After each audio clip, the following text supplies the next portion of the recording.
Good evening and welcome to Portishead Town Council. And I guess I should say Happy New Year to everybody. Now, just a couple of bits of housekeeping. The first one is fire safety. So we're not expecting any fire drills. So if the fire alarm goes off, everybody should leave by the fire exit, which is over there, or there's another one behind me, and we will meet in the Folk Hall car park where we will check everybody off and make sure that everyone has left the building. Apologies for absence. I have received apologies from Councillors George and Councillor Rees. And although she's not a member of this council, Sue Mason is a district councillor and she normally attends, and she's unwell, so she sent her apologies as well on that. Declaration of councillors' interests and requests for dispensations. I have none that I'm aware of. Should we go round this way? Yes, none that I'm aware of, Chairman. None that I'm aware of. None that I'm aware of. None that I'm aware of. None that I'm aware of. None, Roger. None that I'm aware of. None that I'm aware of. I'm aware of. I'm aware of. Lovely, thank you. Okay, so the first substantive item on the agenda is to receive a presentation from Yuhi. If you'd like to come up.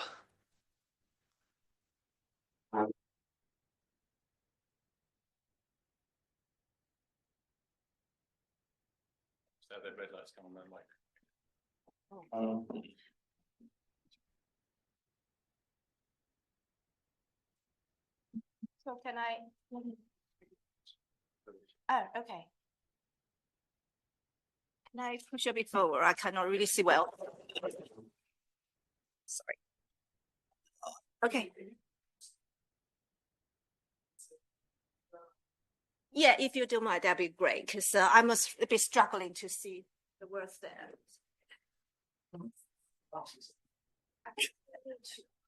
Okay.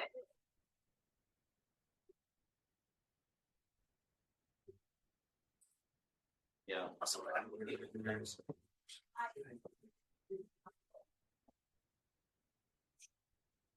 Okay.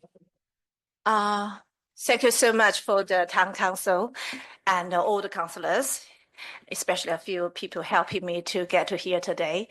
And I'm Yue Parkinson. I'm a resident. I'm living just in Portishead South. I've been living here for 16 years with my husband and 2 daughters. And today I'm here to represent mainland Chinese community. And we have about 100,000 mainland Chinese living in whole Britain. About 10, maybe over 10 living in Portishead. In North Somerset, we may have 100. So it's not a big community in Portishead. However, we are the most vulnerable one. That's why I'm coming here to look for the help here. So.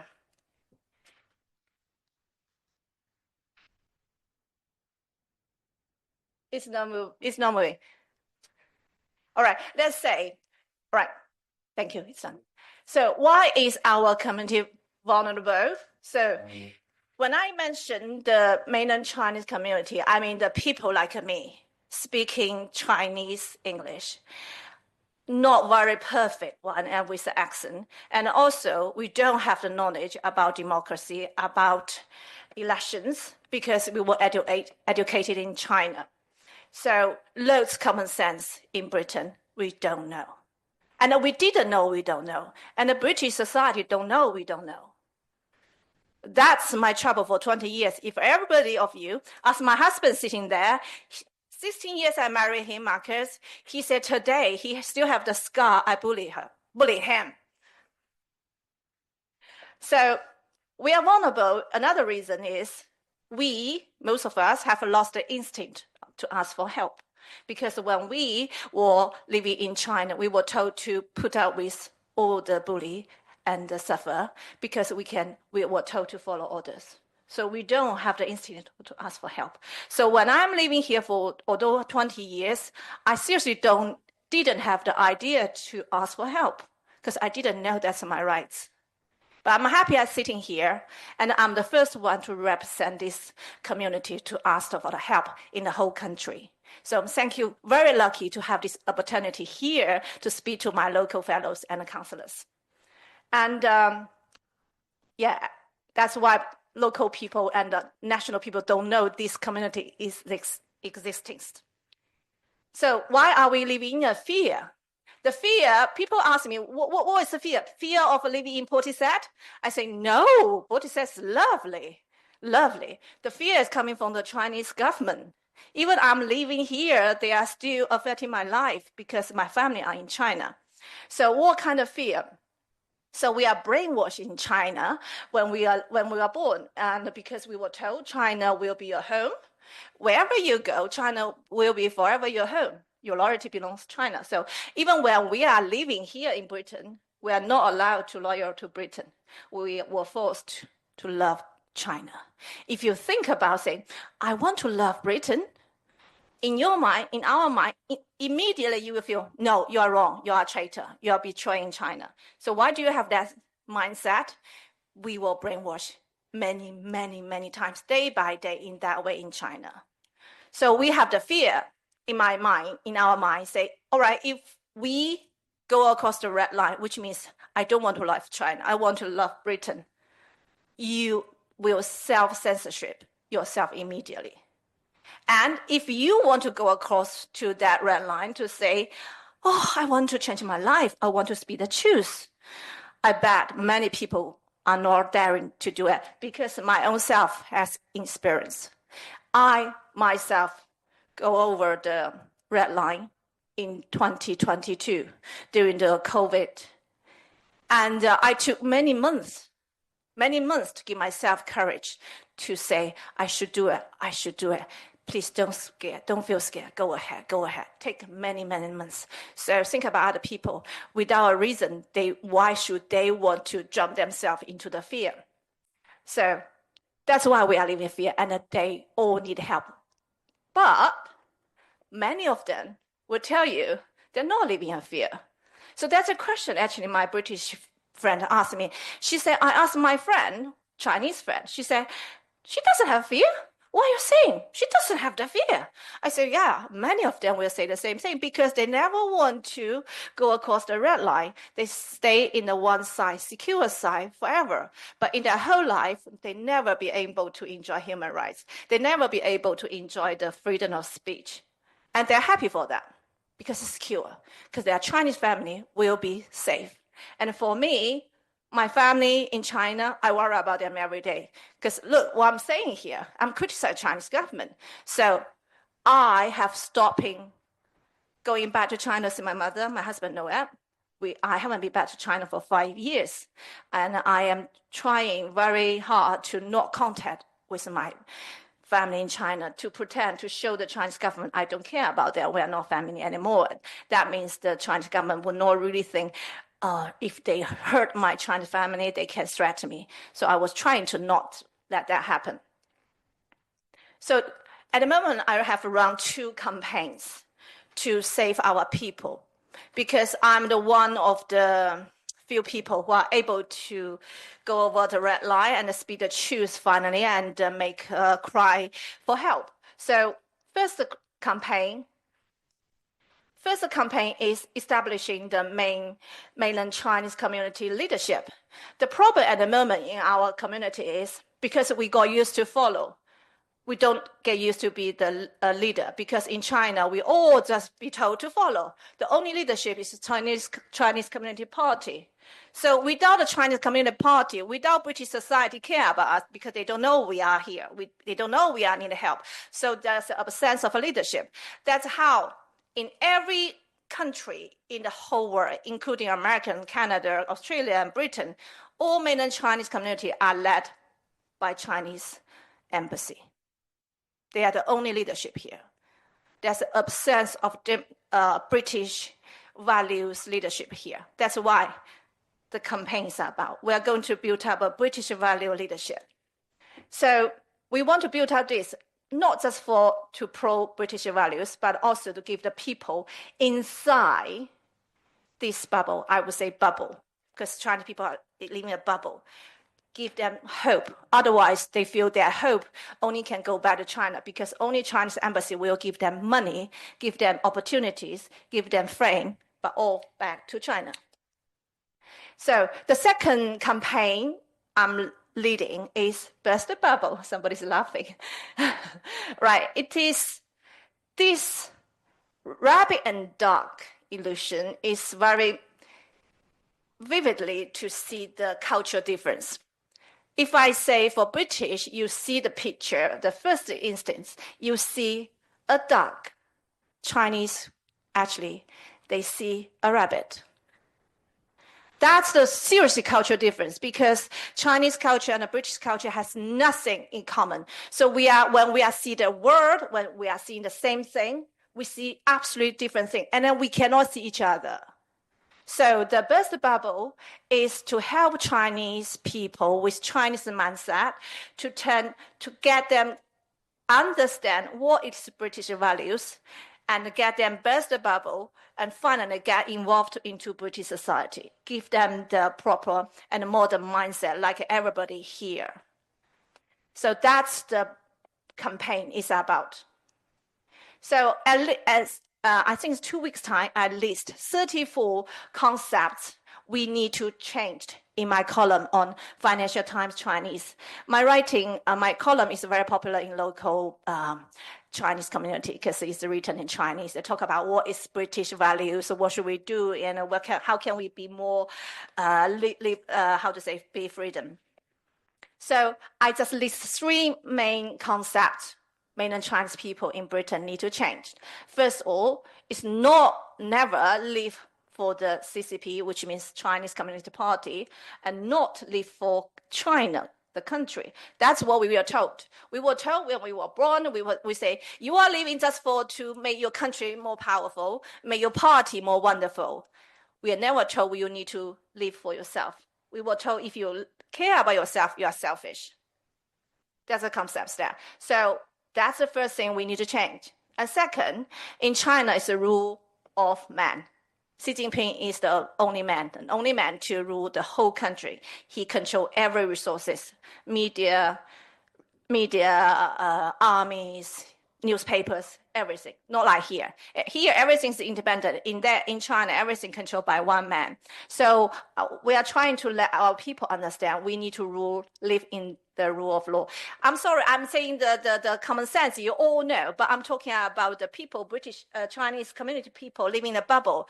They have no idea. In that bubble, people living in the value of China. So you understand how vulnerable that bubble is. It sounds really ridiculous, don't you think? But that's the thing I'm asking for help. That's people, 10,000, 100,000 people waiting for help. So the third one is renounce Chinese style patriotism. The patriotism, just like I said just now, wherever you go, love China. Don't love Britain, don't love America, only love China. And finally, I'm sorry, I don't know whether I'm over 10 minutes limit. It's a final page. How can counselors here, anybody take a picture for me, yeah?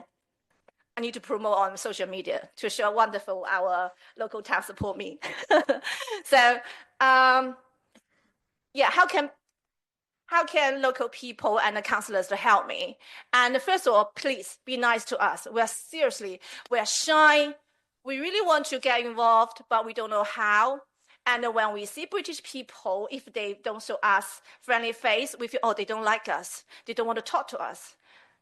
Actually, sometimes I feel British people even shyer than me. It's me who take the first move to talk to them. But when you see other Chinese, maybe try to, make friends with them, talk to them. And believe me, whatever you are talking about one thing, you are going to see the same, like a duck and a bird. You are talking about different things. Or do you feel, both of you feel we are talking about the same thing? Never, never.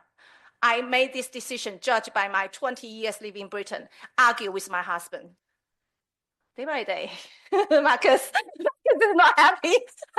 Anyway, finally, please. And we are running quite a few events of the campaign of the Burst the Bubble. So hopefully our council can give me a hand if I need help about the place or values or people. Hopefully we can get help. And thank you so much today. Thank you.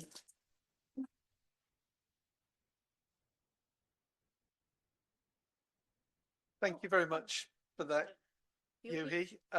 And it's important as a town council that we hear the voices from all parts of our community, and it was very good to hear your voice here tonight and some of the problems that you've got. I wonder if we could pick some of these subjects up in community matters and just make sure that we are including the Chinese community in everything we do. And did anybody have any questions? I think Janet wanted to say something. I just want to say to Yuhi that Alan George, one of our councillors, arranged a moon festival a couple of years ago, and Vans took it over last year. And the reason that I'm mentioning this is because we have met, a small group of us have met many members of the Chinese community in the Chinese church in the Beacon Hub on Friday evenings once a fortnight. So we've been talking to quite a lot of Chinese, and it's lovely to get to know your community. Thank you so much, Jenny. May I just say one thing? Maybe I need to make it a bit different, because what you're talking about actually is the Hong Kongese people. They are Hong Kongese people. Sometimes they don't say they're Chinese. I don't mind they say they're Chinese or Hong Kongese. I also might want to make friends with them. But there's an issue here. Mainland Chinese, in Hong Kongese people's mind, we are all China's spy. I don't blame them, because many of us are living in a bubble. They are loyal to China, so they do look like a China spy. But I'm not. Me and few of my friends, we are not. But that's the issue between the Chinese community and the Hong Kongese community. We are a bit different. I want to be friends with them. If with you guys support and help can put us together. I have tried my best. I invite some of the Hong Kongese people here tonight. Do you see any of them? No. I only have one Chinese fellow here with me. And she's actually, I have to say, she's a bit scared. She doesn't want to show her face. Do you understand this? So please, okay, her face is not there. That's good. And yeah, but Hong Kongese people are not wearing, they don't want to come. It's interesting because the Chinese church actually has quite a lot of Chinese people as well as Hong Kong people in. And we also had a visit from the Chinese church in Bristol. One of the pastors came to, and I talked to him then as well, but from the Chinese church, not the Hong Kong Chinese church. That'd be great if we can work together, but make sure, first of all, are they living in fear or not? They may pro-China. Seriously. That's okay. Let's pick that one up. Mike, I think, wanted to say something, and then Paul. Thank you. Yes, a very nice presentation. Thank you. Yeah, no, I was going to also ask very much that question, the fact that the erosion of democracy is now happening in Hong Kong. Yeah. Do you not feel now there is an affinity between mainland Chinese, as yourself, and the Hong Kong residents, a lot of whom presumably are now living in the UK? Do you mean I understand or aware of what happened? Mm. Yeah, I do. Because I am I'm the member of the British National Journalist, and at the time, and I was trying to work with the Hong Kongese journalists as well, and with the help of our chairman Paul, and but it still doesn't work. And I understand they want to independent. I understand they have to make a lot, campaigns to set it free of the Jimmy Lai. It hasn't worked yet. I do support Hong Kongese movement, but my issue is they don't trust me. Again, that's the same reason. They don't trust me. Yeah, I just thank you for coming to speak to us. I mean, it's illuminating, and I guess puts our own problems into some perspective.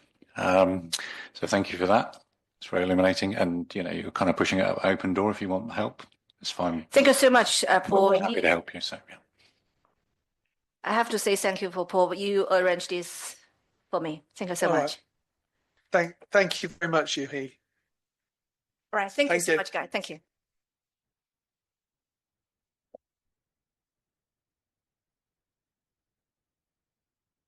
Right, we now have Kelly Croxton and Sue Regan.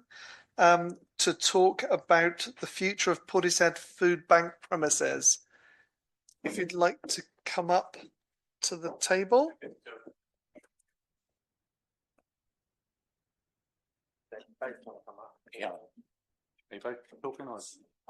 Yeah, if you want to come up as well, we'll grab you another chair, not a problem.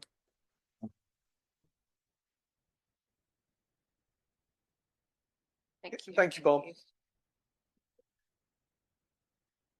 Hi, thank you. I know that many of you will have known Pat Gordon, who ran the food bank here in Portishead from the time it started, basically. And will have known of her almost lifelong project to find a new home for the food bank. Sadly, as you know, Pat died Christmas before last, so it's over a year now. And we have continued with the quest, sadly to no more avail than Pat had. So we are looking to move the goalposts a little. I know in the past we have asked you to keep your eyes open, if possible, for another building. We currently are in the premises of Gordano Valley Church. We have been there since the start. It was a temporary arrangement 14 years ago. And the church really now is looking at hopefully doing work on the building and selling it and finding some other premises for themselves. And in an ideal world, there might still be room for us, but the practicality is that we really need to look for something else. We have been looking at properties in Portishead, but you won't be surprised to know they're very expensive. And as trustees, we're finding it hard now to justify spending maybe £25,000–35,000 a year on a building that effectively is only open to the public 2 hours a week. And so we're sort of returning to our roots, really. The food banks in Nailsea and Yatton both work out of, well, they're shared buildings. So in Nailsea, they're working out of Southfield Church. Recently, the church have started a coffee morning and they combine the two. So customers come in, meet somebody from the food bank, and whilst their parcel is being prepared, they can sit down, have tea and cake and chat. And we have a citizens advice worker there who can help deal with problems and so on. In Yatton, it's held in the youth club. That started during COVID when everything went slightly mad. And again, in that building and in Nailsea, the food bank basically has a large cupboard, a walk-in cupboard, where they keep their working stock. And that is wheeled out and spread out on tables like this, the crates put out on tables to give them opportunity to make up the parcels, to deal with incoming stock, get it weighed in and dated and sorted and crated, and then all moved back into that cupboard so that the rest of the week, the youth club or the church can get on and do their normal work, and the food bank doesn't impinge on it at all. That's more or less how it used to work in Nailsea. We just actually had the kitchen, and we used to make up parcels and bring them from Clevedon ready-made and see people in the kitchen. And then COVID, and everything went mad. And the church very kindly, because they couldn't use the building, moved out and allowed us. And then when COVID finished and they wanted to come back, basically we'd taken over all the space and there was no room for them. And so they are actually having to find very graciously other spaces to do the stuff that they would normally do in the building. And we feel it's time that we moved on. However, finding a property, it's not the whole sort of area. If you imagine, this would be a very nice building. If you imagine the food bank being here, then there would be a cupboard where they would keep their stock that would be brought out. But this would allow us, again, possibly to bring in a citizens advice worker. I know that they're available at Beacon and other places, but to have somebody in the building, so when somebody comes in, you can say straight away, in our case in Clevedon, Leanne's here, just go and sit down and have that situation dealt with at the time, or to have space just to sit and have confidential conversations in some comfort is a great way to work with people. And so the Scouts in Portishead were very keen when they heard that we were thinking about it. Yeah, come and use our hall. But when it comes to storage space, Scouts have camping gear and sports gear and handicraft gear and goodness knows rope gear. And so we know that that is going to be the challenge, is finding somewhere that can accommodate us. There is a possibility. We're very flexible. Our volunteers are amazing and adapt. If it came down to it, it might be if there was somewhere with sufficient space outside that we could store at least a quantity of our backup stock outside. We're aware that this is going to be a change. We will go back probably to having to ferry stock backwards and forwards. So if they have more than they can hold, it will have to come down to Clevedon to be stored. And when they're short, as we do now, we will bring stuff up and top up what they need. So it's a complete new mindset for us. But we just think that you are the experts on Portishead. You know your areas. You would know of halls or areas that might be available. And all we're asking is that possibly if you can keep your ear to the ground. And if you hear of something that comes up where it might just be possible that they could accommodate, we would love to hear about it. Thank you. Okay, thank you very much. Paul? Yeah, I mean, we do know lots of buildings and, you know, there's always problems, but it's probably easier if you wouldn't mind coming in and meet with a couple of us, because I think I understood your requirements, which you need some storage space, you need a front, you need a front desk, you might also like somewhere where citizens advice or someone could be, you know, but Yeah. so there are kind of different options. Yes, None be good. of them perfect, but if you came in, I'm happy to meet with you. I don't know if any other Bob but if you come in and meet Bob and I and Janet, so we'll sit down with you and just go into your requirements in a bit more detail, and we can go through the options. But probably best to do that rather than trying to solution it now. Yeah. All right. Yeah, I don't know if anyone saw, but I threw a wink over to Paul, and I think Paul's grasped my thoughts in my head. So there is a couple of ideas that we could actually speak to you about. Wonderful. Okay, I just think I'd like to say what a fantastic job the food bank does, and we're very grateful to have you doing that job. Equally, in one of the richest countries in the world, what a shame it is that we have to have food banks. But whilst we have to have them, I think it's important that we do everything we can to make sure that you've got somewhere to operate from. So thank you very much. No, thank you. And thank you for your support. Thank you for the lock-up, as we call it, when it's not referred to as the toilet. The janitor's cupboard, I believe. We have to stop calling it the toilet. I think health and safety people might be a little upset, but thank you. It's well in use and increasingly now. So thank you very much. Thank you. Thank you.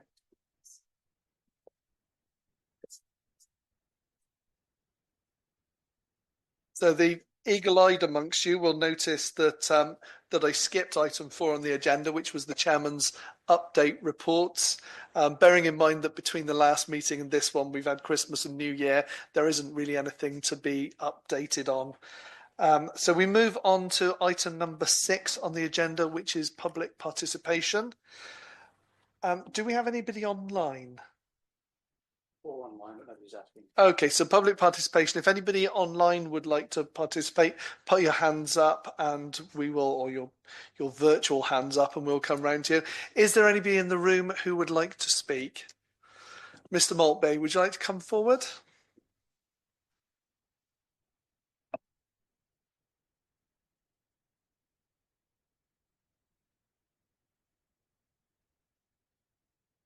I'm aware that there's 4 minutes. I will not go over my 4 minutes. I would ask that I'm not interrupted. For many years, I've come to these meetings with my good friend Ken. Sadly, life will be different from now on, as after a long and brave battle for life, Ken died last Thursday. I was privileged to be with him and his lovely wife Jenny during his final hours. Ken, as we all know, considered this building to be his House of Commons, where he could come and say his thoughts on our town. Although Ken did not originate from this part of the country, Portishead was Ken's home, a town that he felt passionately about a town he always wanted the best for, a town he was proud of. Ken enjoyed coming to this House of Commons so much that his widow has asked that the funeral cortege drives past this building on the day of his funeral on the way to the crematorium. Ken always thought that anyone should be able to come to this building and say what they wanted about Portishead. He was never rude, he was never offensive to others, and he struggled to understand why some wanted to curtail free speech, and he resisted any attempt to resist freedom to say what he thought was right and proper. For many years, Ken would look forward to coming here. He would always ring me up 2 or 3 times in the week or so prior to the meetings and discuss what was on the agenda and his thoughts on the items within it. He would discuss them with passion and enthusiasm. However, over the past few months, his eagerness has been dented somewhat, as he cannot fathom why he had been treated so poorly by some. After all, he was only exercising his right of free speech. He did feel intimidated and unsettled, but he was never going to be browbeaten into submission. He was better and stronger than that. Ken was straight in what he said and what he thought. While some did not agree with him, he would always treat people with respect, and he wanted the same from others. Ken was a good judge of character, and there are those who he admired and respected. Emma, you were one. Sue Mason, Ben and Paul Churchill of this council, Ros Cruz, Jean Lord, John Clark and others from the previous administration. But whatever political party you belonged to, he would always call out those who he thought were acting with self-importance or treachery. And if you did not like him for that, Ken would just turn the other cheek. Ken was also a good friend to Annette. They did not always agree on everything, but both were respectful of each other's views. Annette has shown so much kindness to Ken and his family over the past few months, taking Jenny to the hospital on many occasions, advocating for good and proper treatment of Ken within the hospital, and helping Ken get the decent and appropriate treatment he deserved. I would like to thank Annette, and I know that Jenny and Ken's family would also want me to do that publicly on their behalf. A better friend in a time of need Ken could not have wished for.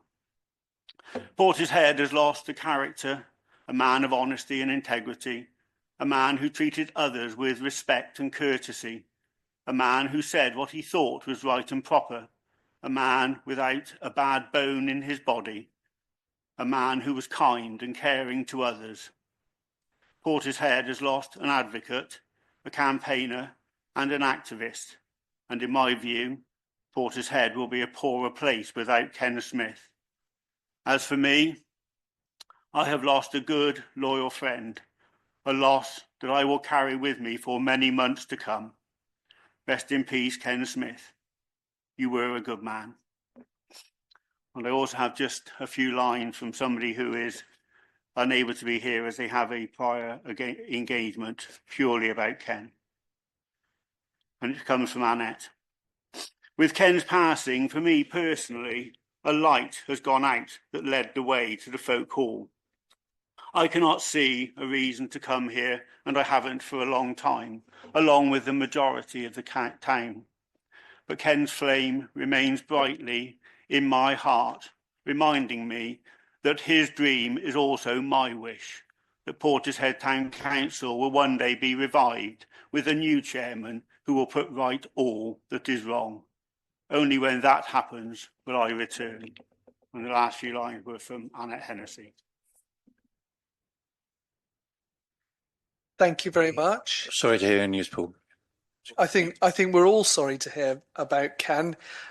He was a regular attendee at this council for many years and a real character in Portishead, and he will be missed.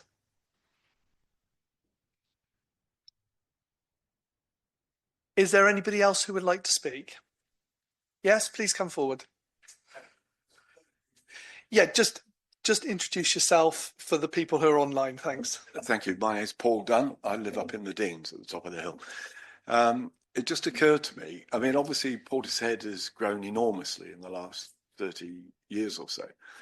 And I think there have been many comments here, North Somerset Council, lots of residents, about the lack of infrastructure and the lack of resources.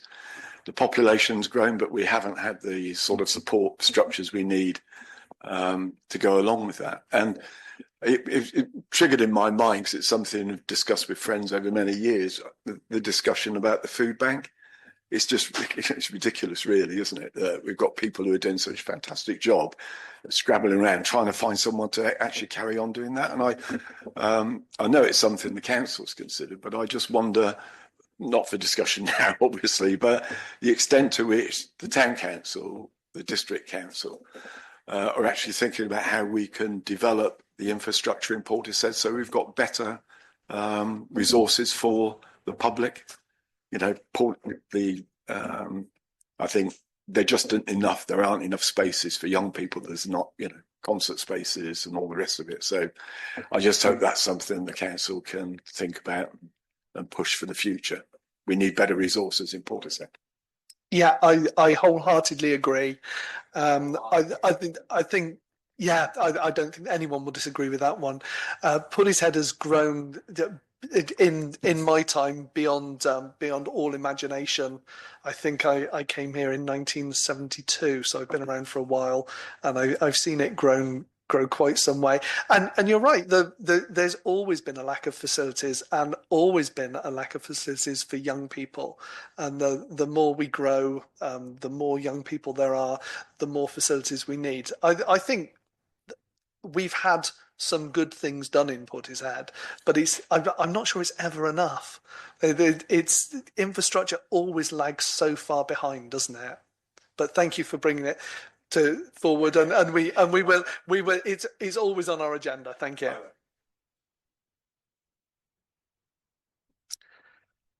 Would anybody else like to speak? Is there anybody online?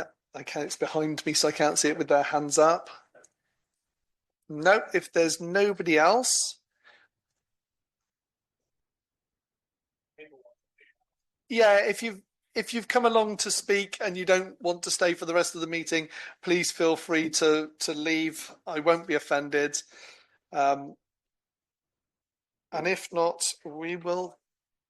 Thank you very much. We'll carry on. The next item on the, I'll just give everyone a second to move out. So the next item on the agenda is the North Somerset Councillors' reports. Normally Sue Mason comes along and gives a report, but we've given her apologies for that. Tim, you're a North Somerset councillor. Do you wish to say anything? Yes, it's an interesting one today. Just come back from planning in North Somerset. We've got in Long Ashton's Epic, what's it called? Epic Corporation who want to build a campus and IT centre for the NHS on Greenbelt land on Long Ashton. It's in between the bypass and the railway tracks. So there's a nice little triangle there. And as much as a lot of people have been campaigning against it, and I've been inundated, as well as other people on the committee, with hundreds of emails for the last few months, it got through. But my question was to them is, with the Greenbelt land being built on, what is the status of Greenbelt land elsewhere in the district? How can we protect it more? That was my question to them. But sadly, it's still gone through, and I have to see from there. But yeah, we just need to watch our green belts and work away at protecting it a bit more. Yeah, thank you, Tim. I think we can all agree with that. Yes, I mean it's a very big feather in the cap for North Somerset to have that facility being built in our area, and it will bring an awful lot of jobs. But at the same time, it's being built on Greenbelt land, and I think in Portishead we have to be very aware of Greenbelt land development, because we'll soon be part of Bristol if we start to develop all the Greenbelt around. I think that was probably an exception. I'm quite surprised it got through so easily, but I think the local the local member Ash Cartman was in favour of it, wasn't he? Oh, he wasn't. I thought he was working in favour. Obviously the other way round. Then Was on the fence, but he went the other way to right. go against it. But yeah, it's quite interesting. It's a very interesting campus and buildings going there. But sadly, you know, they're saying it's employment for North Somerset, but with that far away from Bristol with it, it's going to be employment for Bristol, surely. Yeah. It would have been better off it as near a Western college, for instance, but there we go. If I could bring Paul in, I think you had something to say. Sorry, just a small thing. Mike Rees, Councillor Mike Rees has joined online because he's not being very well, but he is online now. So perhaps we could just note that he's here. No. Well, he is here, but I know he can't vote and stuff. He's not. Yeah, I don't think he counts as being in attendance, does he? Okay, but you know he is online, so. Yeah. Okay. Well, I'm glad he feels well enough to join us online, and I do know that there are some movements around councillors being able to participate more fully in council meetings online. I believe we were allowed to during COVID, but that was then withdrawn. And I think there's some moves to bring that back, which would be very much welcome, because when people are ill or away, they can still attend. But at the moment, it doesn't count. I'm also a North Somerset councillor. I'm not sure I have a great deal to say on what's going on down in North Somerset. Most of the work I've been doing over the last month has been related to trying to balance the books at North Somerset and get a balanced budget. The good news is that we are very nearly there. I think this year we will end up taking a small amount out of reserves. We are not in section, what's the number? 114 territory. There's so many different sections now. We're not in section 114 territory, and it doesn't look like we'll be in section 114 territory next year either, because it looks like we'll have a balanced budget for then. The year after is still very, very challenging, but at least it's moving in the right direction. And the hope is that the government will listen to the requests from us that we do need a little bit more money, because North Somerset doesn't really get its fair share on the way that it's divvied up around the country. And if we did get our fair share from the government, we'd be about £40 million better off. So that sort of shows how skewed the assessment is at the moment.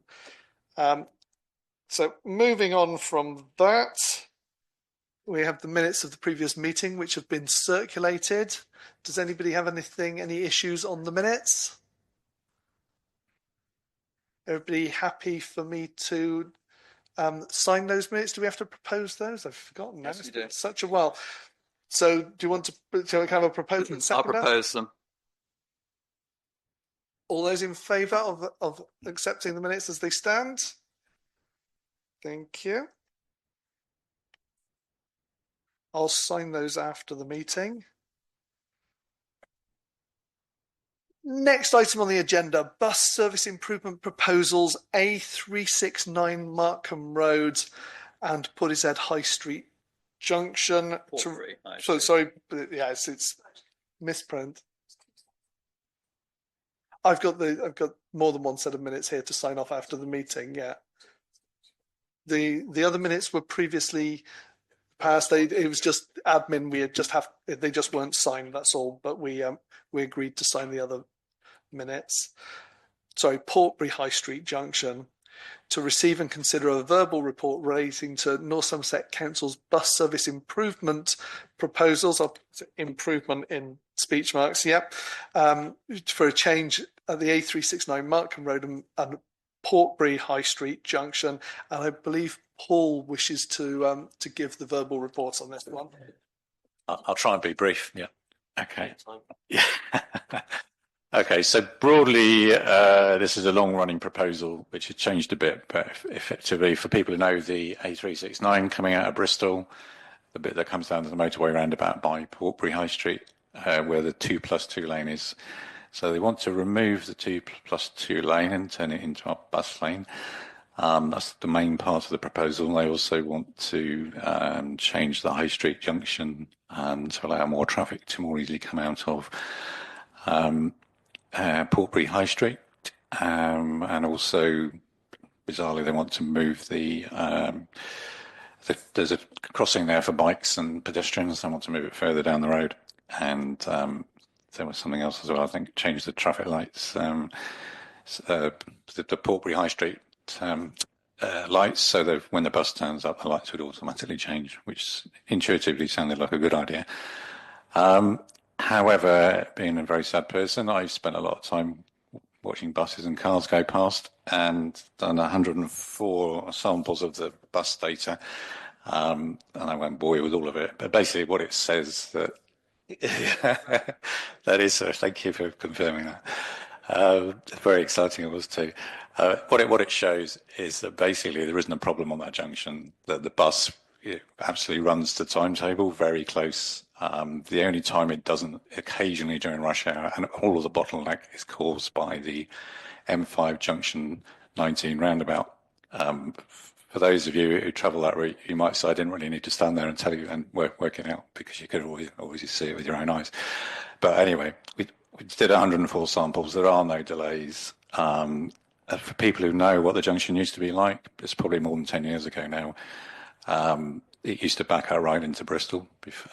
So if they close the 2+2 lane and make it into a bus lane, first thing to say is there are only 3 buses an hour. So it means the bus lane would be used between 90 seconds and 120 seconds every hour, which would be a gross waste of some tarmac.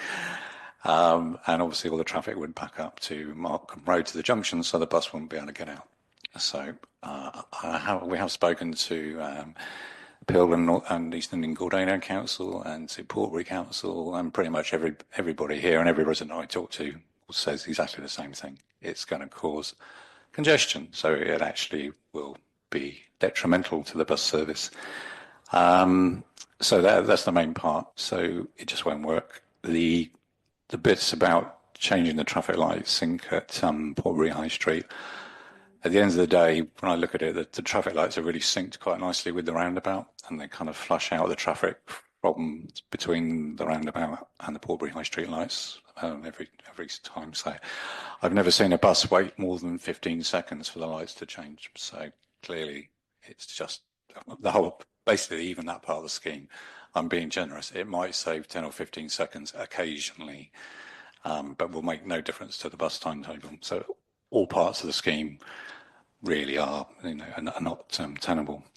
So I know that, so that's basically the summary. I think everyone's seen the papers and I've spoken to you about it. So the question is, what do we want to do about it? We know that Pell and Eastern and Gordano Council have prepared a letter which strongly objects to the scheme for exactly the same reasons I just described. So my proposal would be that we write a similar letter to North Somerset and ask them to shelve the proposals, really, because they're going to just waste money, frankly. So that's basically a summary of it. Any thoughts? Thank you very much. Sorry, before I come to anybody else, I just say to add a little bit of background to the situation. When I was elected to North Somerset Council in May 2023, this conversion of the 2+ lane to a bus lane was scheduled to be done in the winter of 2023, and one of the first things I did was to insist that we have a meeting on this, where I questioned the validity of changing that into a bus lane. And ever since then, we've been going backwards and forwards about the whether or not it's a good idea. We've recently had these new proposals which retains the conversion to a bus lane. And I've written to the executive member for highways just asking why. Why, after everyone has objected over the last 18 or 19 months to this proposal, it still is there in this. That I'm quite happy with some of the other stuff they want to do around that, but I don't understand why that is. And I'm yet to receive a response from her, so hopefully we'll get that shortly. And now I think both Bob and then Mike wanted to say something. Yeah, sadly on my... Sorry, could you just bear with me for a second? Yeah, I would. You're proposing. We're the- proposing that we the- write, right. yeah, that we write a letter to I'll second that one. Okay, sorry, Bob. Yeah, sadly, I'm like Paul, and I've been monitoring it myself. Just to give you a bit of information, you talk about this went back into November 2023. Sadly, I highlighted at the time that North Somerset forgot to tell you that the monitoring cameras are our traffic cameras that are on the A369 and Clevedon Road were put up on the 15th of March 2023 because the ones that were previous there had not been working for 3 years. So sadly, I'm quite supportive with Paul and annoyed really that we've been put as a council to spend our own time to do our own research into this and found that it's a waste of time really and a waste of public money. Thank you. Yes. Well, just to add a few more bits to what you've been saying, Paul and Bob. Well done for going out there and doing all that. But it's important because they want the data, and you've been out there and you've done it. So congratulations. And so now they've got all the statistics which they'll be able to plough through. Secondly, the bus, of course, now that the X3 is demised, the bus lane or the 2+2 lane will be it's split in half by the arrival of the X4, and where it turns out of St George's Hill and goes down towards the motorway. But the other half of the 2+2 lane going up towards Markham will still be the bus lane, because that's what they're going to do, turn the whole thing from end to end into a bus lane. So half of it will be unused. And the fact is that it's costing £1.1 million to speed up the X4 service, which we know could be probably speeded up by doing other things around and about the route which the X4 takes. So I think in answer to what you were also raising, Roger, is that they're doing it because the BSIP money is there for bus improvement lanes and speeding up the bus services around North Somerset. And if they don't spend it, it will go back to the DfE, the Department of Transport. DFT. So we hope it will get thrown out on this occasion. Some years ago, Bob Bull, Roger and I spent time with National Highways about Junction 19, and they did masses of work to get it working. And as Paul said, one of the things they did was make sure that the traffic lights at Portbury, the Portbury Junction, synced properly with the roundabout. I don't think that National Highways will be too happy if they start messing about with that. The other thing is, of course, that how long does the bus lane last? Does it last right into the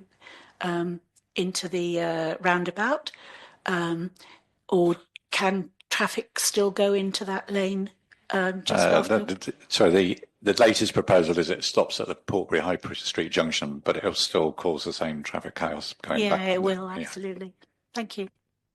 So yeah, the proposal's to put a bus gate at the entrance to Portbury High Street, isn't it? And just a quick correction there, it was Bob Bull, Paul and you, because I wasn't on the council at the time, who spoke to the National Highways. Thought I said Bob Bull, sorry. No, but Paul. Bob Bull, you said Bob Bull, Roger and you, but it was Paul. Sorry. I don't want to steal any of Paul's thunder for that one. Sorry, was that Tim, wasn't it, next? Got a little joke. Whenever I go into Bristol now, I tend to use the bus. It's a lot easier, saves parking. But coming back, Beggarbush Lane, bus lane, what's that, about 60 foot long? It's used, whilst I've been on the bus, about 25% of the time. The rest of the time is out on the main lane, so there we go. That's another pointless one. Thank you. I think anybody who's used the bus tour from Bristol will look at some of the new bus lanes that we've got in and just shake their heads as to why that's happened. Are we ready to vote on this one? I was just going to say just to one point, obviously it would be much better. There is some money there. If it could be spent on other parts of the route, that would be great. So obviously when we write the letter, we should just suggest that. I don't think North Somerset will be able to do that because of the rules of the money, but I think we should suggest it. So, yeah. Okay. Oh yeah, well, while we're doing that, you mentioned 1.1 million, didn't you?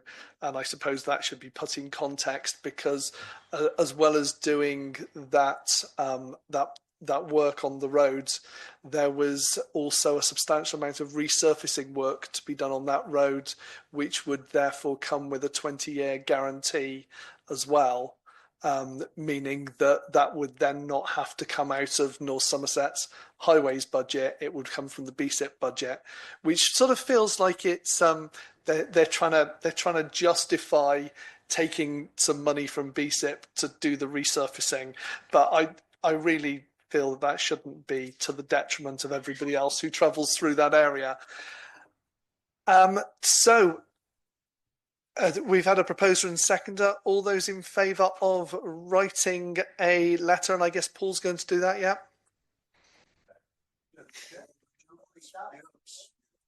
Lovely, thank you. That's passed. I'll forward it around tomorrow just for everyone's, and I was going to put everyone's name on it. Okay, thanks. Thank you.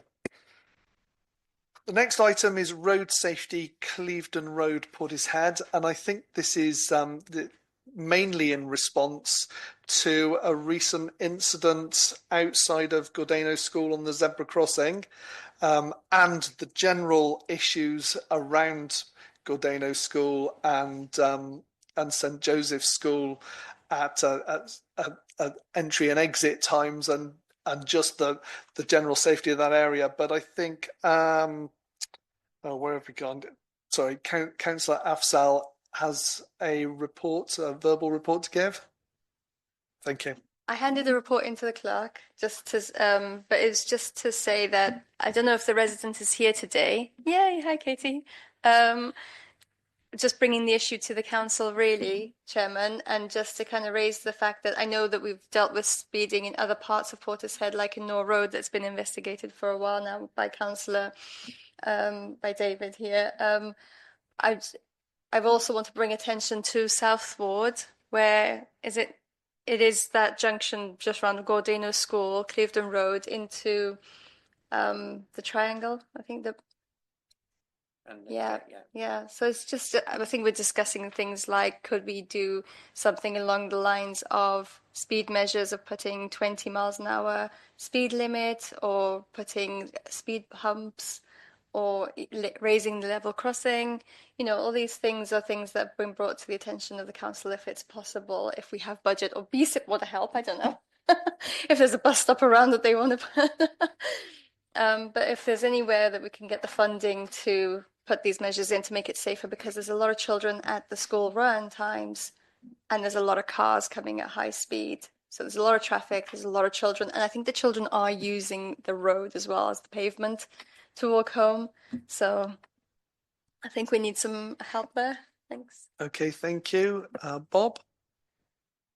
Back in 2018, before I was a councillor, I started monitoring the issues of Bristol Road and the movement of the pupils from St Joseph and Gordano. I appreciate Marianne's issue about speed of vehicles, but I've said it once and I'll say it again, it's not just about the speed, but it's also about the build-up of traffic. So in other words, even though those cars might be moving just a couple of miles an hour, the kids tend to go in between the vehicles while crossing the road, so it's just as dangerous as it would be a car travelling at 30 miles along the road. Since that report went into North Somerset Council in 2019, they have used it on certain investigations on possible development within Portishead. But I also reminded them that each year the pupils of St Joseph and Gordano change in the way of getting to the schools. So in other words, one year you might have more kids coming down Bristol Road than the high street, then it might change the following year. So each year, as new pupils join the school, the movement of those children and their parents will change. And so really we should be looking at prevention, whether it's a light up sign, whether it's additional crossings, whether it's reducing it to a 20-mile-an-hour zone. I fear that North Somerset will use the point of vehicles parking and that will slow the traffic down. But like I explained to them back in 2018, and I explained to them again, it's not just about the speed, it's also about the build-up of traffic. And anyone knows on the Bristol Road and Lipgate, when the schools tend to tend to finish at the same time. They Gordano School have tried to stagger their pupils out of the school, but you're talking in excess of 900 to 1,200 children on the streets, whether it's the High Street, whether it's Bristol Road, whether it's St Mary's, whether it's Clevedon Road. It's a mass of children, and sooner or later, if we don't do anything, it won't be just a mild child getting knocked down. It will be a death, and that's what scares me more than anything. I've monitored the Bristol Road. I've seen the children come in between the traffic. I've seen them riding their bikes off the pavement and around the bus, and then back onto on the pavement, and it's quite worrying. So yeah, we need to do something. Yeah, Bob, I would say that some of us went to Gordano School and walked back from there and were probably the cause of the problem many years ago as well. I think the only saving grace for us was that there was much less traffic in Portishead at the time. I drove round there after the incident to take a look at it myself. I'm surprised it's not a 20-mile-an-hour limit. I'm surprised that there's not speed bumps. I'm surprised that the zebra crossing is not raised. All of these things, I think, we need to raise and see if we can get something done about it. Does that go through community matters then, Emma? Everything seems to fall on you, doesn't it? I'm sorry, but yeah, if we're going to take an action here tonight, it's to get it into community matters to make sure that we are campaigning for North Somerset to do it, or even if they don't have funds to do it, if we can find funds ourselves, because this is really important for the children of Portishead. I believe Paul wanted to speak, and then David. Yeah, so we know that North Somerset's now got a new process where you can actually, request an improvement to the highway. So I think we should use the process, because at least even if we get a rejection, at least we might find out how much it would cost to do the things that you just described, and then we can make a decision on whether we can find the money to do it. But so I was going to suggest we use that process. But just so Mariam, David's familiar with the process, I think, now. So I guess if you talk to David, he'll be able to sort of show you what to do, to fill the form in or whatever. So yeah. Thank you, Paul. I was going to say just what you said, Paul. And I spoke to the North Somerset Engineer Department about the issue on Nor Road just before Christmas, and it sounds like they've got a very, very long. If you get shortlisted, and I'll go through the form with you, there's quite a long backlog of works to be done. Rather alarmingly, one of the residents on Nor Road told me when he raised this issue at a public meeting with North Somerset, he was told by an officer from North Somerset that they wouldn't take action until there was a fatality. That's ridiculous. And I think prevention is obviously the most important thing. Just before Katie, sorry, just to say as well, because it's a school zone, I think everywhere else in the country they would have signs and slow down signs and things. Being a school zone, there's multiple schools in that zone as well. Sorry to put you in the hot seat here, but the people online can't hear you unless you talk into a microphone. We also have a hearing induction loop in the room, so people with hearing aids may not hear you unless you speak into the microphone. Though that's the reason I've done it, not to. I know you were slightly reluctant, but thank you. Yeah, I just wanted to say that the issue isn't just about school children. I've nearly been knocked down 4 times myself, and I'm well past school age. And I wasn't on my phone, and it's been in certain lights. So that's actually on the zebra crossing. And my concern is about calming traffic or calming all road users and making them aware of each other. Because, yeah, the kids are running around. And they're on the phone sort of thing, but the traffic is not aware of pedestrians, so that was my concern. And lastly, last night and tonight, the zebra crossing beacon lights are not on at all. Not on at all. You can't see anything, and that's regarding, before the fog was on today. So, and we've been talking to North Somerset Council about that, and also the traffic management supervisor, the local of the police as well. So there's Heather, can't remember her name, but Heather, she's sort of going to be speaking to the traffic officer there for Portishead. Thank you very much. Okay. Thank you. And Mike? Yeah, thanks. Mariam, you've already touched on it. I assumed that a school, well, the 2 schools, would have flashing amber lights when getting traffic down to 20 miles an hour when the schools came out and in the morning. Because it's like a tsunami, isn't it, when they come out of Gordano? It's extraordinary. But don't forget the crossing outside St. Joe's is, in fact, raised. So that does calm traffic a little bit, but the one outside, a bit round the corner, could be raised as well. So yes, no, I'm all in favour of at least get some flashing up lights for 20 miles an hour when the school's coming in and out. I'll be in touch with David, and we'll be a united front for Portishead and speeding. I was going to say I would talk to the school as well, because when you think about it, it's ridiculous. It's a huge school and they haven't even got the basic safety. Bob and I have a meeting with St. Joseph's headmaster in early February booked in. It's the earliest we can get. All right, Bob.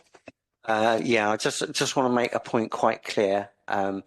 Please don't bring up the crash map format, because back in 2018 we reviewed the crash map format. This is what the police use, and a lot of other companies use it. The trouble is that information is incorrect. There is a lot of data that doesn't go on there, and I think yourself and myself have already looked at this, just reviewing social media formats of information over accidents that have happened on the Clevedon Road and Bristol Road that are clearly not on the crash map. So it's very important that we raise the point that this is a vulnerable area. And to me, the point that, like you say, it's not just school children, it's adults as well. The whole area is at risk of someone having a serious accident. And although many people in Portishead know when the schools kick out and they know to slow their cars down as they're going through the high street, it only takes that one person that doesn't live in Portishead to come down that road and not realise about the children coming out of school, and that's it. It's game over. Right, thank you very much. So we're just going to take an action away from that one, that it's going to be reported, and David's going to liaise with you to get that sorted out. And it'll also go on the agenda for community matters as well. Yeah. Okay, that's lovely. Where are we next? So, sorry, Roger. I was only going to say probably more generally with the other through the resident drop-in as well. We've got sort of various different things, and I think we probably just need to widen it out, maybe to sort of more general road safety. Yeah, I am aware that when stuff goes on the forms and goes over to North Somerset as a request, it can take an awful long time to get anything done.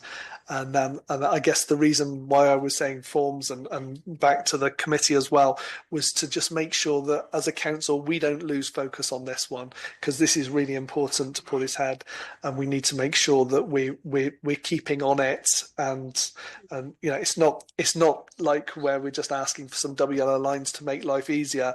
It's a real safety issue that we need to get right. So now on to hopefully something slightly more lighter, which is lighter. I'm not sure. Well, yeah, safety issues are always difficult to deal with, aren't they? Thank you very much. Planning. So yes, Mike, a report from the Planning Advisory Group. It's been a relatively quiet couple of months, really. There have been the usual crop of small extensions and so on and so forth. One or two controversial ones, small houses being squeezed into small gardens, and on one application in question, it brought forward quite a few members of the public who attended that particular planning meeting. I think, and it's been touched on earlier this evening, I think one of the quite crucial things is keeping an eye on what might happen in the future, and that is in relation to the housing stock and the housing demands in North Somerset, which, as you know, have been increased by 10,000 up to about 25,000. Yes, the majority of them will go down in the Locking area and the new community they're building at Wolvers Hill, which is between Banwell and Weston-super-Mare. But almost certainly there will be pressure put on Portishead to increase the 350, which had been zoned into the 15-year local plan. That's almost certainly going to go up. In my view, I feel we could perhaps put a bit more pressure on the old Mill Road area. Standard Life Aberdeen own most of that, to accelerate that development where high-rise, to an extent, could be incorporated into a development there. Portishead's the only town in North Somerset where high-rise is been accepted, and we've all got used to it around the marina, and a lot of it's very pleasant, in my subjective opinion. But I think a lot of people regard the marina as being a pretty exceptional and satisfactory success. But I know that also included in those planning applications have been a number of re-roofing down at the Old Mill Road. Some of those asbestos roofs are being removed, and they're putting planning applications in to put new roofs on. So it's not going to happen anytime soon, unfortunately, in my view. But that's currently really, I suppose, the extent of my report. Any questions from any of you? Bob? Yeah, my point is that obviously North Somerset Council have done another call for sites. A call for sites. A call for sites, yeah. My concerns is we keep doing this call for sites, and the same sites keep coming back up again and again and again. Like you say, Old Mill Road. I think a lot of people that highlighted Old Mill Road is now nearly a decade old, and it will be another decade by the time they build it. Again, with Slade Road Fields, that is now back on call for sites again. So what happens if they don't build it? If they don't do any development on it? Well, we all know it's a lot easier for developers to get onto greenfield sites. Yeah, and I think that's down here, didn't it? So I think that's the concern is we do this call for sites each time. The same areas come back up and up again, but that's not what the developers are interested in. They're interested in how to make the best amount of money, and they want the land that obviously they're going to make the biggest amount of return on. We've already spoken about St George's Hill and the Markham main A369 there. That site behind the service station, Junction 19 Gordena Services, that's zoned for a substantial number of houses on the back of Easton and Gordena. So if that happens, and it's already started the process, then that will put a lot more pressure on that junction, probably on Easton and Gordena as well. But So it will happen more in our area. Okay, thank you very much. I know we've just done the Planning Advisory Group Chairman's report, and then we don't go on automatically to the Community Matters and the Staffing and Finance Committee reports. They seem to be slightly out of sync. So I just wonder if we take those and rejig them, if everyone's okay with that, and move straight on to the Community Matters Committee and then the Staffing and Finance Chair reports, and then we'll pop back to item 12 after those two, if that's all right. Yeah, no worries. Emma. Yeah, no problem. So we're just slightly out of sync for the quarter, actually. So our Community Matters meeting is actually next week. So I've kind of summarised what will be there in terms of grants, which we already know about. So if we go on to the next page, Mike, this fab, thank you. So November meeting. So in our residents' participation, there was questions raised specifically actually regarding the Lake Grand CCTV, and that was due to us talking about some vandalism of the Changing Places facility that we had down there. So we posed some questions as to what was more cost effective in effect to change the CCTV that we have, which is overlooking the skate park area, or whether there was the necessity to put the other CCTV up, which it was the second option, which we had to do just to do down to coverage. But so the other matters that we had raised as part of the agenda, we had some enhancements to the staging equipment, which we'd already purchased for the Remembrance Parade, adding some other bits and pieces onto that, so it makes it more usable through various different events and everything that we've got throughout the year, for safety purposes and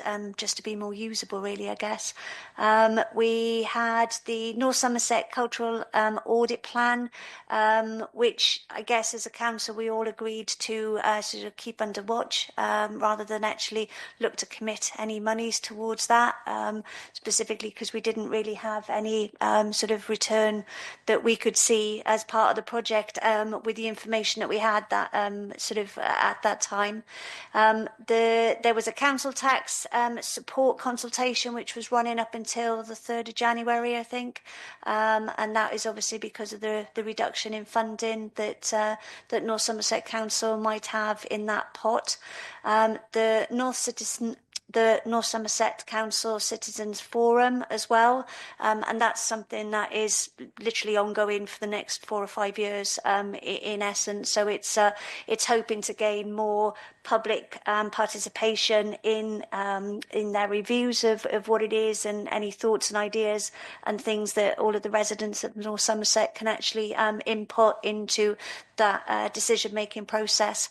The quarterly cycle forum, and some hedging that we signed off for Gertie Gales as well.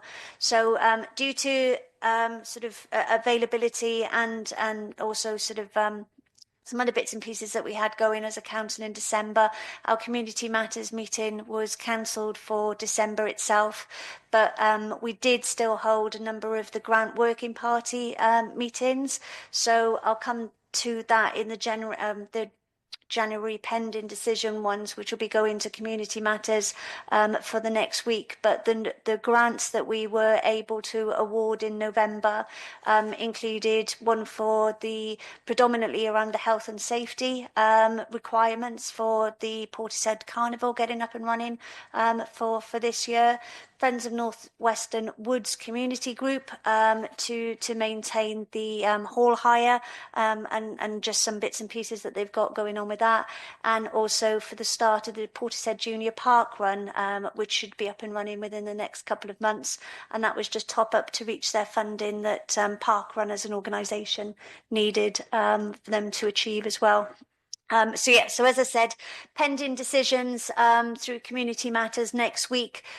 We've got grants which have come in for Vision North Somerset, Great Western Air Ambulance, Bristol and Western Hospitals Charity, Portishead Quakers, and Portishead Christmas Lights Committee, who are looking to hold a craft market in the summer.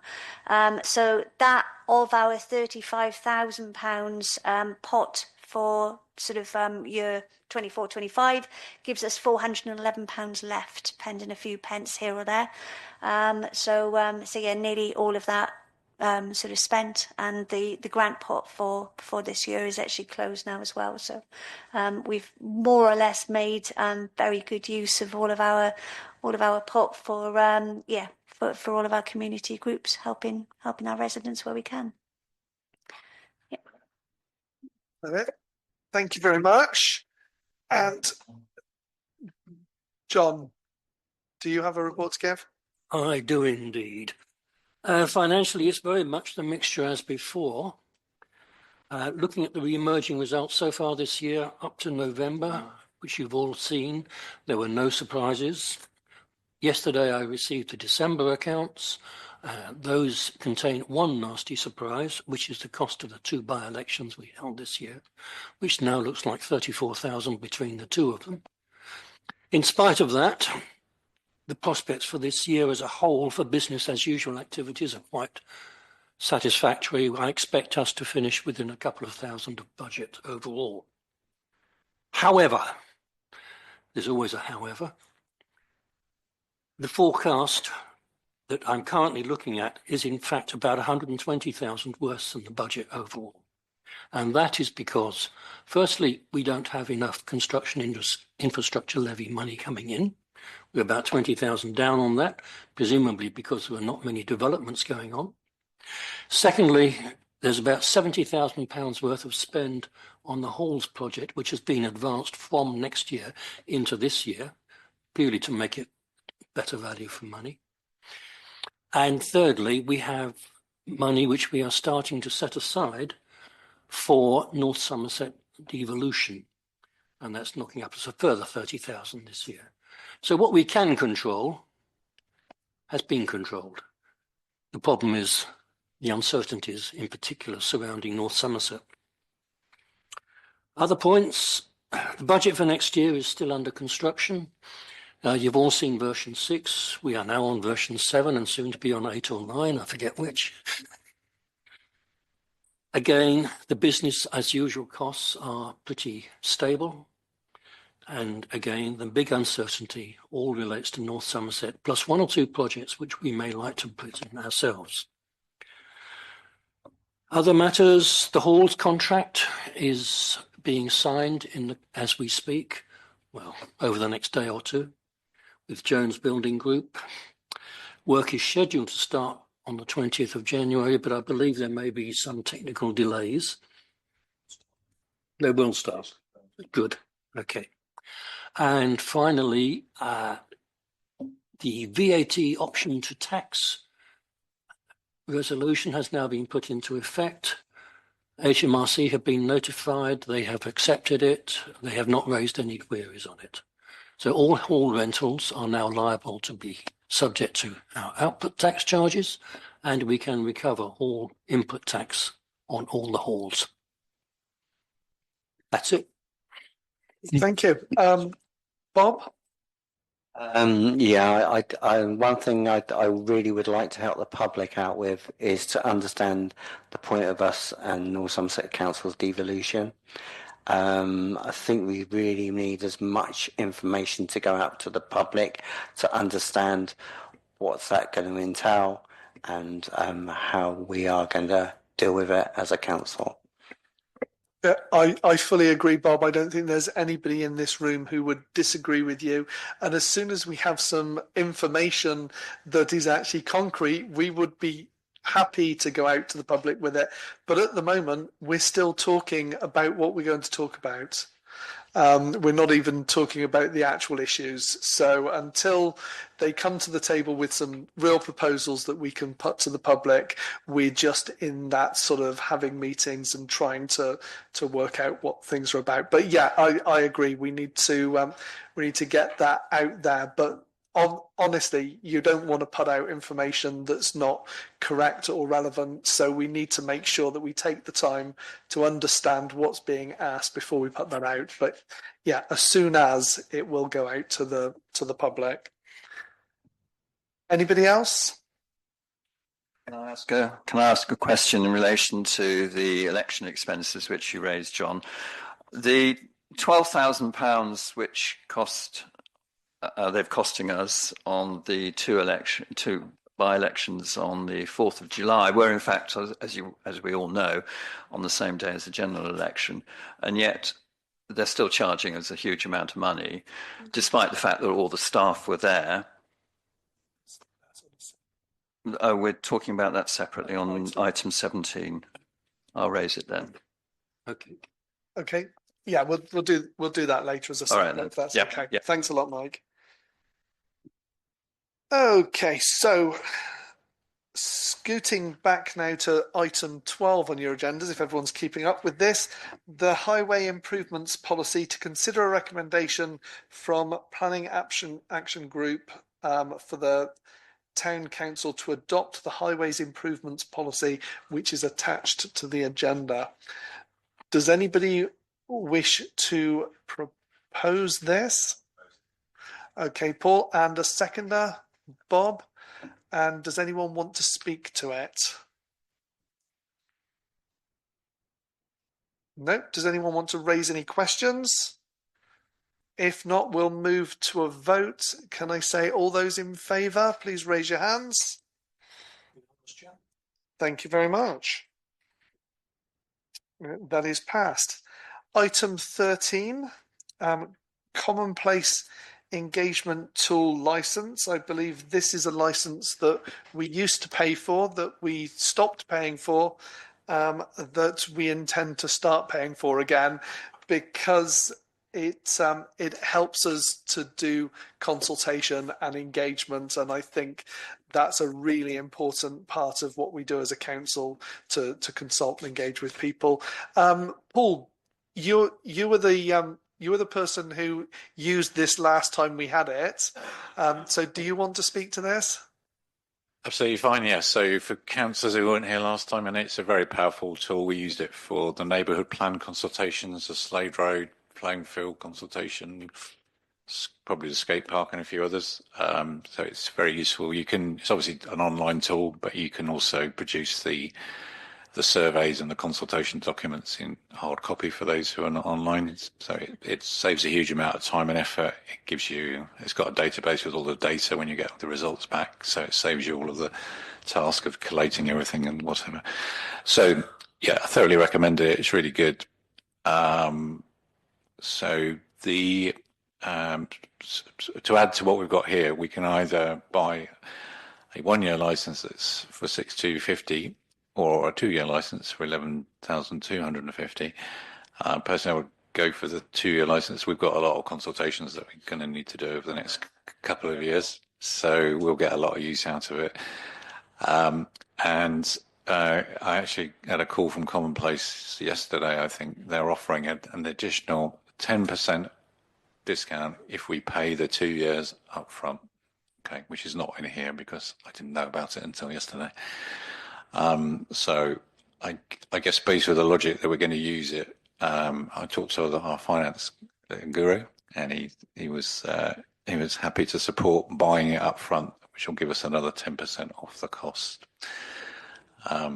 So that would be the proposal to approve the procurement of the license. So we need to change the wording here. So it will be for a 2-year license, which will cost £11,250 minus 10% plus VAT. So that's the one part of the recommendation, and the other one is to authorise the proper office of the council to sign the agreement with Commonplace. We'll then get a license. I can then start using it. I'm happy to show people how to use it. Amy also had some experience of it last time. They have good customer support, so we'll probably get a call together with one of the Commonplace people, and they'll show us around. We explain what we need to do. So, all right, so that's how it works. So thank you, Paul. You're proposing this motion? I shall propose the motion. Yes, yeah. I will second the motion. just to make sure we get that bit of housekeeping out of the way. Does anybody else wish to speak to this or about this or question anything? No, just obviously after my last conversation with the council, I think it's very important.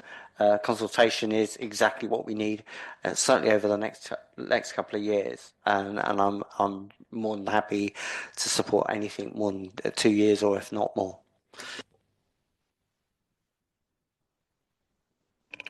Just two things that are absolutely essential, particularly in the next 2 years, given some of the decisions we might need to be taking. I suppose the question is, and we also need to ensure that we're consulting people who won't be able to access this online, but we all know that.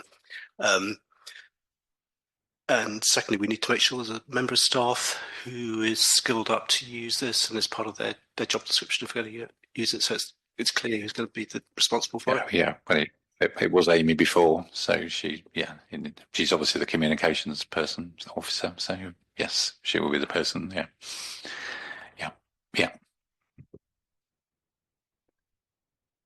Okay, Can I just follow up on what you said about does it have a facility for people who can't use IT to be able to be consulted with? It's just it came out of the Portishead Wellbeing Partnership this morning here, where that came up again as an issue in future consultations.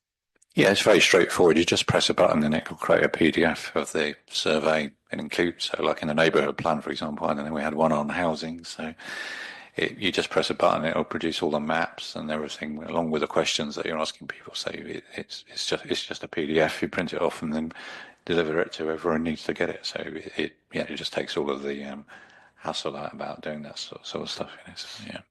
The libraries will be very pleased. Yeah, obviously with that, it means you have to. Someone's got to type the data back in because if it's manual, I'm hoping they may have got some sort of PDF upload with the product since last time we looked at it. I know they made some enhancements, but generally, as you might imagine, the offline numbers were lower, so it was a fairly small task. Okay, so correct me if I'm wrong, but the amended recommendation is to approve the procurement of a new commonplace engagement tool license to support consultation and engagement during 2025/26 and maybe ongoing at £11,250 plus VAT, maybe less 10% for a 2-year license, and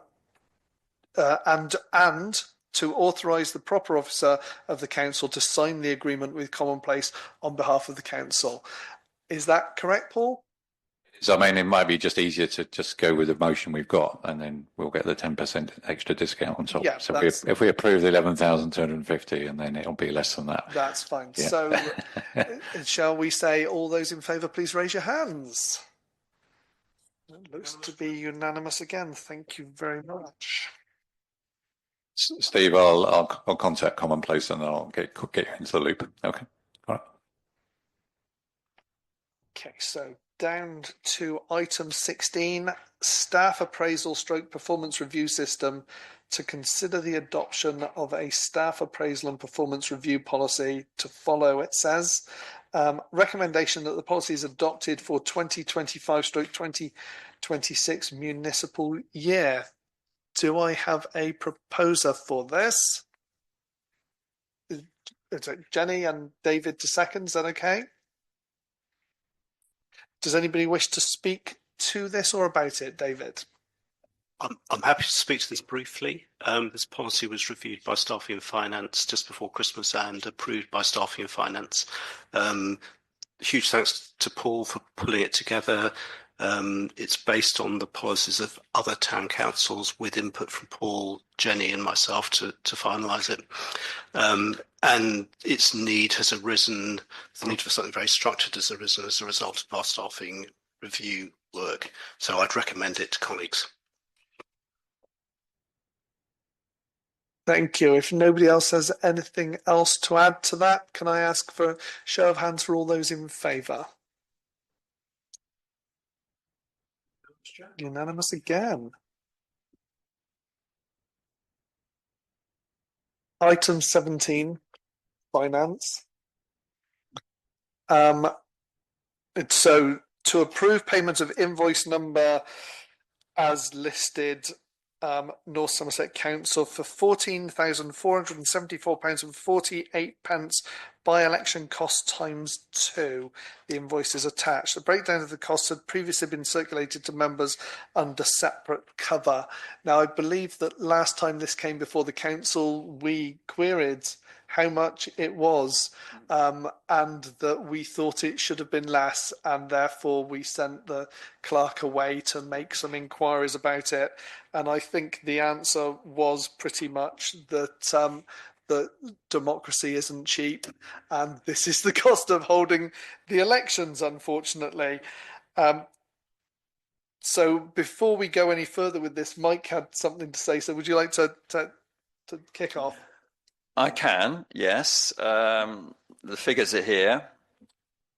And as mentioned briefly, that, of course, all the staff were there anyway, because they had to be there for the general election.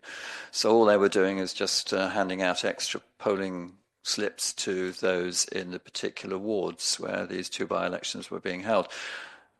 My question, therefore, is why the duplication of all these officers and staffing when they were really not doing an awful lot more than what they were intending to do anyway with the general election? Isn't that 17.2 though? Or is it 17.1?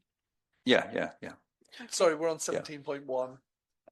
I appreciate that, as John mentions, there's also another chunk of money going out to the by-election held recently. Well, of course, that was a separate event in the 2 polling stations in West Ward. But I still feel that we need to have, yes, it's a huge breakdown and it's all very detailed, but we do need to have further details on this, because I, again, reiterate, why are we paying twice for the staff? Therefore, I'm not going to be voting in favour of this approval.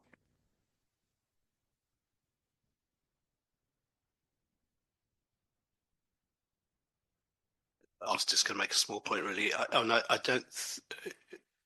We're asked to pay half the staffing costs, but I think it's daft. That people who'd be there, they wouldn't have employed twice as many staff because they were holding the local election. So I agree. I won't be voting in favour of this. We certainly need more information before paying.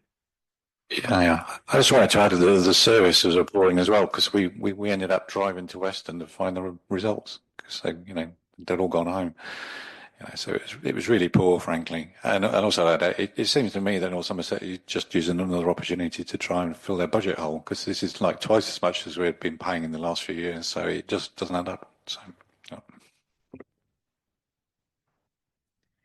I also won't be voting to pay this, because I agree that if it's the same time as the general election, they really are taking the mick. I say that partly because we also had another election when we had the parish poll, and they left the booths there for us, and they didn't charge us for an awful lot, and it was a lot cheaper because it was just after a general election, and we didn't pay very much at all. So they're not doing that this time. It's inconsistent, yes. Okay, so before we go on to consider the recommendation, which is to approve payment of the invoice, does anybody wish to raise an amendment to that? Paul? I'll raise the amendment, which is to reject payment of the invoice number 80444 for 14,000 by-election costs times 2. Would that then be pending?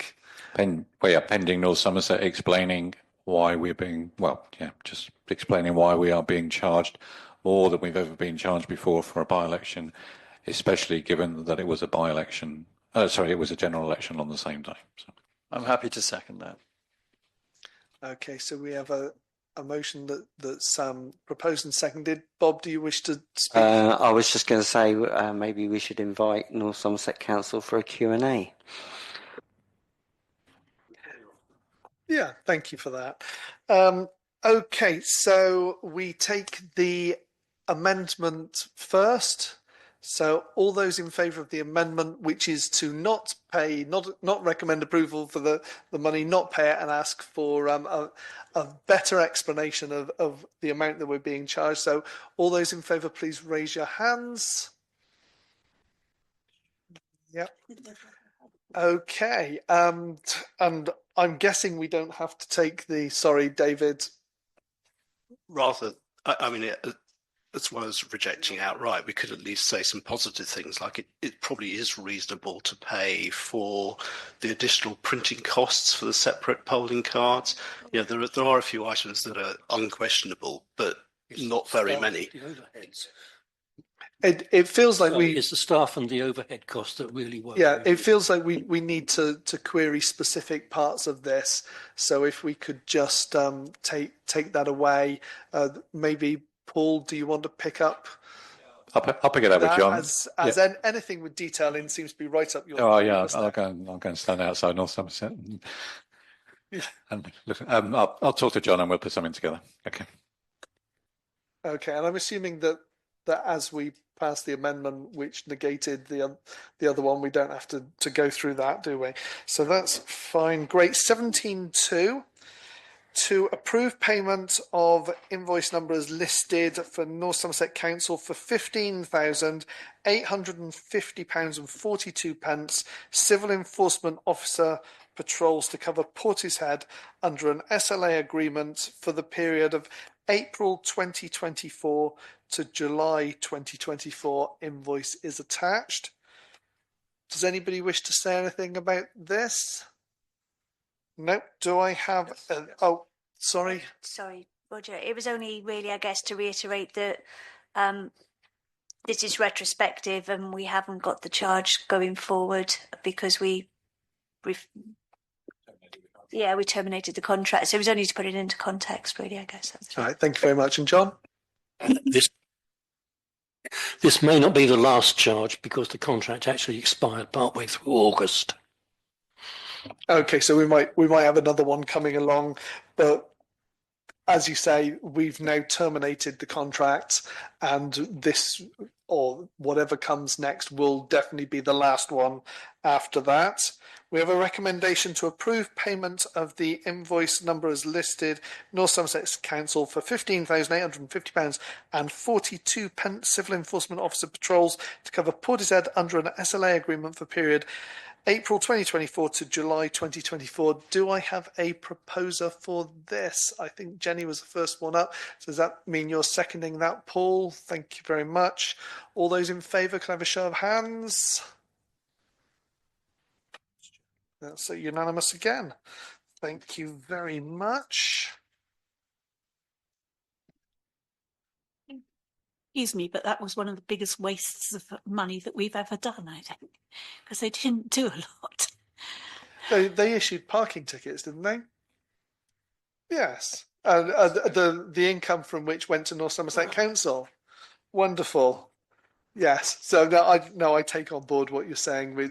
It didn't seem to work particularly well for Portishead, and there was a long period of time, of course, that they couldn't actually fulfil their role either, and I think we didn't pay them for that, did we? I hope we didn't pay them for that anyway. So moving on, 17.3, in consultation with the chairs of the council and the Staffing and Finance Committee, authority was granted to engage the support of a locum clerk for an initial period of 2 weeks, on site 3 days per week. Order number PTC 1015-LGRC, to assist with the backlog of work arising from the clerk's absence. The council is asked to grant authority for the extension of this arrangement, if required, on the agreed day rate plus expenses. The Deputy Clerk will oversee the locum's work and determine how long this is required in consultation with the aforementioned chairs. The recommendation is to confirm the appointment of the locum clerk as outlined above. So do I have a proposer for this? Paul and Miriam to second. Does anybody wish to speak to this?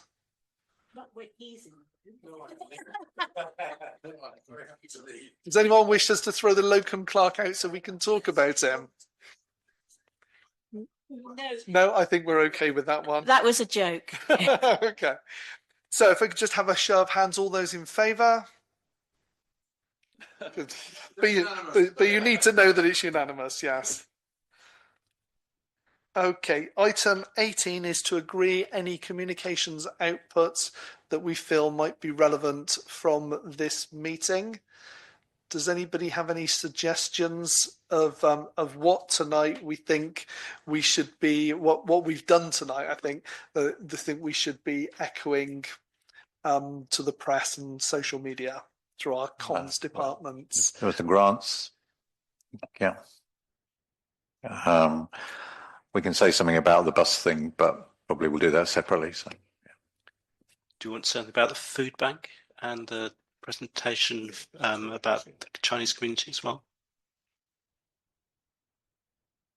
So, both the presentations, the food bank and the Chinese national ones. Yeah.